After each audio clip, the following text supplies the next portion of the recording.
जेजूशी येवन शिसांनी विचारलें, स्वर्गाराच्यान सगळे वोण व्हड कोण?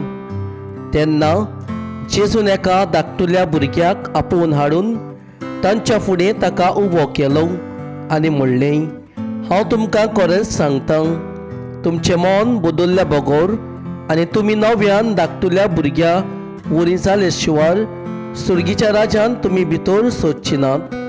म्हणटोच कोणूय आपणाकूच ह्या भुरग्या पोरी ल्हान करीत जाल्यार तो स्वर्गाराच्यान सगळ्यावून व्हड.